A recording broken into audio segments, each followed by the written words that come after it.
Salut, donc je vais faire une petite présentation de la Noma 4 avec les batteries Nucleus. Parce qu'on m'a demandé de faire ça, et comme il y a effectivement peu de choses en français sur le sujet, et que beaucoup d'entre nous ne parlent pas bien ou ne lisent pas trop bien l'anglais, un petit coup de main des fois c'est pratique sur le matériel. Alors ça va gigoter parce que je suis sur une surface instable et que j'ai pas mieux. On va commencer par la batterie. Comme je l'ai déjà montré, elles viennent dans une petite boîte A2 avec la petite feuille de code qui vous permet de savoir à quel voltage vous êtes. Donc c'est des voltages préparamétrés, il y en a 26 différents. Ça va de 4,2 à 11 volts. Et il en manque un dans la liste qui doit être probablement le cinquième et qui doit correspondre à 5,5 volts. Je pense que ça c'est une petite erreur, un petit oubli de leur part.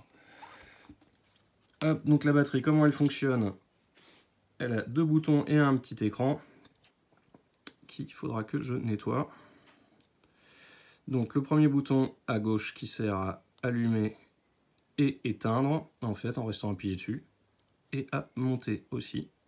Et après le petit deuxième, il sert bêtement à faire descendre. C'est aussi simple que ça. À savoir, le petit point lumineux, donc c'est que c'est en marche. Ce petit point lumineux, quand c'est en charge, il clignote, et quand il a fini de charger, et il est comme ça, plein. Sur le côté, il y a le connecteur du coup pour recharger avec un câble fourni, mais qui, moi, à mon goût, n'était pas de toute première qualité. Donc je l'ai changé et c'était beaucoup mieux. J'avais plus de problème de charge ou de faux contact avec, apparemment. Il n'était pas à la bonne taille en fait pour bien se loger là où il doit aller. Donc je conseille de le changer si il est comme le mien. Ensuite, voilà la Noma. Noma, moi j'ai déjà eu toutes ces anciennes machines, j'étais très content, ça marche très bien. Et là c'est encore un niveau au-dessus, tellement on est dans le très simple, le très petit, et en même temps très efficace. Donc c'est les boîtes qui existaient chez lui avant. Hop. Donc c'est une petite mousse. En dessous il y a deux petits papiers qui expliquent ce qui se passe. Donc c'est une machine 9 volts qui va de 5,5 à 8 volts. Et donc un petit papier où il y a les adresses, les contacts, et ensuite l'huile pour la huiler quand il y a besoin. Pas très souvent en fait, je déconseille de le faire trop souvent. Et un petit joint torique supplémentaire pour le grip. Hop. Bon, les prochaines fois si je refais des vidéos, promis, j'aurai une surface plus stable et quelque chose qui bouge pas. Donc la machine, la voici. Et pour qu'on puisse bien se rendre compte de la taille, je la compare avec d'autres machines. De la rotative aussi, donc on reste dans le petit, mais du plus connu peut-être. Par exemple avec une Injecta et son grip Dark Lab là. Vous voyez, ça fait plus ou moins le même diamètre. C'est peut-être un petit peu plus sur Noma qu'un grip 25 mm, c'est un petit peu plus élargi ici. Par contre, du coup, entre un grip et une machine, et là, la machine qui fait tout en un, on est beaucoup plus compact. On est clairement beaucoup plus compact. Et comparé à une Solterra de chez Cheyenne, pareil, là, du coup, on est excessivement compact. Après, du coup, c'est un grip bêtement avec une vis et un joint Torx qui le bloque, donc c'est très simple. C'est pas un mécanisme à clic ou autre. Donc en termes d'entretien, ça peut peut-être bouger dans le temps, mais ça n'a pas l'air. Je pense qu'il faut l'huiler un petit peu de temps en temps et changer le joint Torx s'il commence à se tasser ou à vieillir. Mais ça devrait être assez long. Et donc en fait, toute la machine est engoncée dans le grip. Le grip protège tout.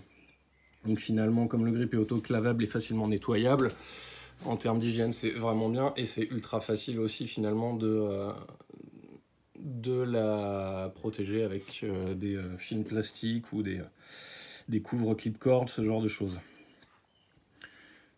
Alors pour l'entretien, une fois qu'elle est ouverte, là il y a un ressort à l'intérieur du grip.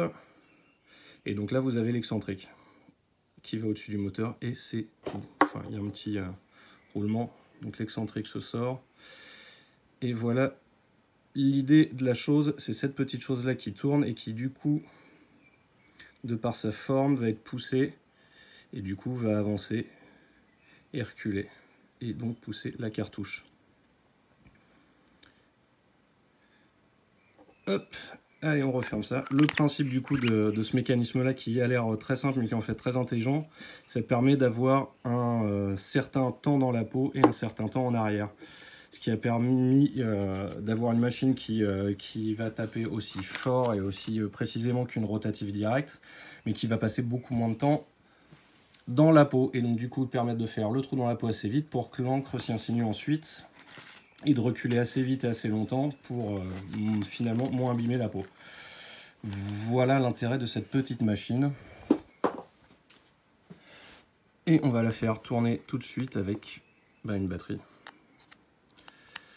Il n'y a pas besoin de forcer comme une brute. Hein. Bon, après, le problème de ce genre de choses, c'est que la lecture, quand on va tourner ou régler, du coup, il va être tourné. Mais vu que c'est juste un chiffre et qui correspond à un voltage, c'est assez simple, finalement.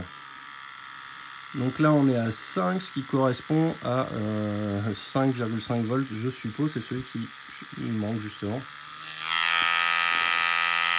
Et là, hop, on est à 10, qui correspond à 7 volts. Alors bien sûr, comme d'habitude sur la vidéo, ça fait beaucoup plus de bruit qu'en réalité. Mais ça en fait un petit peu quand même. Donc là, une fois en main, vous allez voir, bien sûr, couvert et avec des gants, habituellement. Mais là, on est confiné. Alors là, c'est juste pour vous montrer. En termes de vibration, ça vibre un petit peu, mais ça va. Ça reste une rotative, donc c'est léger. Et en termes de confort, ou de, là, on est dans le ultra compact et facile. Hop.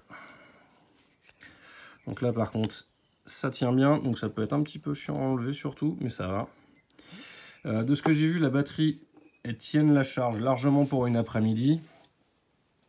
Peut-être que j'ai eu un petit problème, c'est si j'enlève la cartouche et je remets la cartouche quand la batterie est déjà en marche.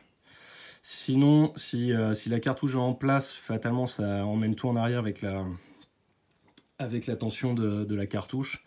Et les batteries n'ont pas l'air d'avoir aimé ça, ça doit créer une espèce de force sur le moteur qui doit induire quelque chose qui fait que les batteries se bloquent et il faut les recharger après. Enfin, phénomène étrange. Là, il faudrait en parler à un électricien, c'est pas mon domaine. Donc voilà, sinon ça marche bien, faut juste faire comme ça. Enlever la cartouche quand on s'arrête, ou en tout cas enlever la cartouche quand on relance la batterie si on arrête. Moi en général je pose la machine si c'est juste pour m'arrêter quelques secondes sans la stopper. Ça sert à rien de relancer la bécane, ça a tendance à plutôt vider les batteries plus vite si on fait ça, si on les allume et on les éteint continuellement. Voilà, j'espère que ça te suffira mon petit père, parce que j'ai fait ça pour un ami de Facebook qui avait besoin d'un petit peu de review sur ce matériel. Voilà.